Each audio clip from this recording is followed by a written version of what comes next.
नमस्कार माऊली हो. आपण पाहत आहात भक्तांच्या वाटेवर ही श्रद्धा, अनुभव आणि स्वामी कृपेची खास मालिका. आजची कथा आहे एका अशा भक्ताची ज्याने संकटातही स्वामींचा हात सोडला नाही. आणि मग घडला असा चमत्कार ज्याने संपूर्ण गावाचा विश्वास बदलून टाकला. भक्त हो, जेव्हा सगळे मार्ग बंद होतात तेव्हा भक्तासाठी स्वामींचा मार्ग सुरू होतो. आजची कथा शेवटपर्यंत नक्की ऐका, कारण ही कथा फक्त गोष्ट नाही तर श्रद्धेची शक्ती आहे. स्वामी म्हणतात, भिवू नकोस, मी तुझ्या पाठीशी आहे. पण या एका वाक्यामागची खरी ताकद काय असते हे आजच्या कथेतून तुम्हाला अनुभवायला मिळेल. एका छोट्याशा गावात गणू नावाचा एक गरीब माणूस राहत होता. त्याचे घर मातीचे होते. पावसाळ्यात छप्पर गळायचे. घरात आई, पत्नी आणि 2 लहान मुले होती. परिस्थिती इतकी वाईट होती की काही वेळा 2 वेळचे जेवण मिळणेही कठीण व्हायचे. पण गणूकडे एक गोष्ट खूप मोठी होती, ती म्हणजे स्वामींवर असलेली अढळ श्रद्धा. दररोज सकाळी तो उठायचा, अंघोळ करून छोट्याशा देवघरासमोर बसायचा आणि डोळे मिटून म्हणायचा, अक्कलकोट निवासिनी आई, माझ्या स्वामीराया, माझ्या कुटुंबाचा सांभाळ करा. गावातील लोक त्याची किल्ली उडवायचे. अरे गणू, फक्त नाम घेऊन पोट भरतं का? काम कर, देव काही खाली उतरून येणार नाही. गणू फक्त हसायचा. तो म्हणायचा, स्वामींवर विश्वास ठेवणारा कधी उपाशी राहत नाही. एक दिवस गावात मोठा दुष्काळ पडला. विहिरी आटल्या, लोकांची शेती जळून गेली. गावात काम बंद झाले. गणूकडे असलेले थोडे धान्यही संपले. त्या रात्री घरात एक दाणाही नव्हता. त्याची लहान मुलगी रडत म्हणाली, बाबा, मला भूक लागली आहे. हे ऐकून गणूचे हृदय तुटले.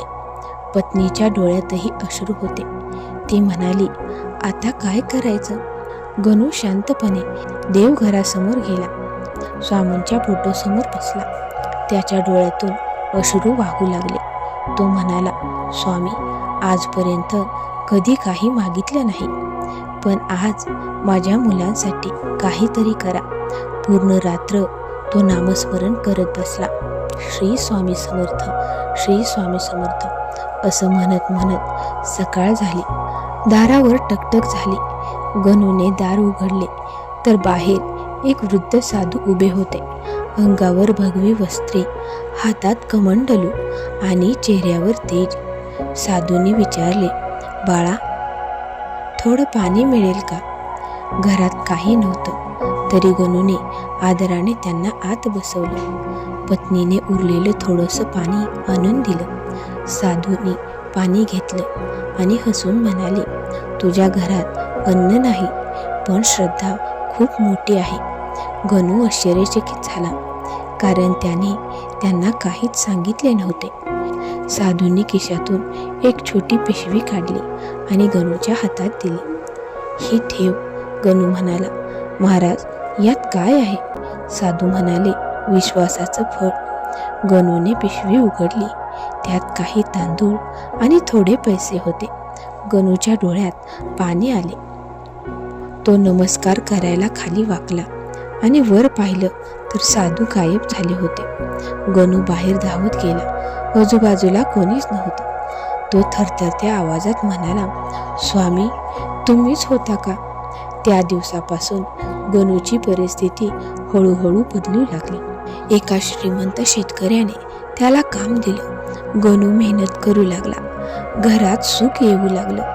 पण एक गोष्ट मात्र बदलली नाही, त्याची स्वामींवरील श्रद्धा. तो रोज गावातील लोकांना सांगायचा, संकट कितीही मोठं असलं तरी स्वामी भक्ताला कधीच सोडत नाहीत. काही महिन्यांनी गावात एक मोठी घटना घडली. गणूचा मुलगा अचानक गंभीर आजारी पडला. गावातील वैद्य म्हणाले, आता काही आशा नाही. घरात पुन्हा दुःखाचं वातावरण पसरलं.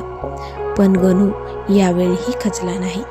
तो मुलाच्या डोक्यावर हात ठेवून म्हणाला, स्वामी आहेत ना. त्या रात्री गणूला स्वप्न पडलं. स्वामी त्याला दिसले आणि म्हणाले, भिवू नकोस, उद्या सकाळी तुझा मुलगा उठेल. गणू जागा झाला. सकाळ झाली आणि आश्चर्य म्हणजे त्याचा मुलगा स्वतः उठून बसला. सगळे थक्क झाले. गावभर ही बातमी पसरली. जे लोक गणूची थट्टा करायचे तेच आता म्हणू लागले, खरंच स्वामींची कृपा मोठी आहे. गणूने गावात छोटंसं स्वामी मंदिर बांधलं. दर गुरुवारी तिथे आरती, नामस्मरण आणि प्रसाद सुरू झाला. हळूहळू संपूर्ण गाव बदललं.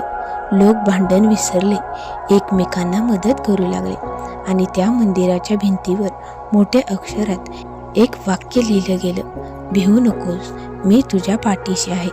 माऊली हो, श्रद्धा खरी असेल तर स्वामी कोणत्याही रूपात मदतीला येतात. फक्त मनापासून नामस्मरण करा आणि विश्वास कधीच सोडू नका. जर तुम्हालाही स्वामींची कृपा किंवा अनुभव आला असेल तर कमेंटमध्ये नक्की लिहा. श्री स्वामी समर्थ. माऊली हो, ही होती भक्तांच्या वाटेवर या मालिकेतील आजची भक्तिमय कथा. अशाच सत्य, प्रेरणादायी आणि स्वामी कृपेच्या कथा ऐकण्यासाठी चॅनेलला सबस्क्राईब नक्की करा. पुन्हा भेटू एका नवीन अनुभवासोबत. तोपर्यंत भिवू नका, कारण स्वामी आपल्या पाठीशी आहेत.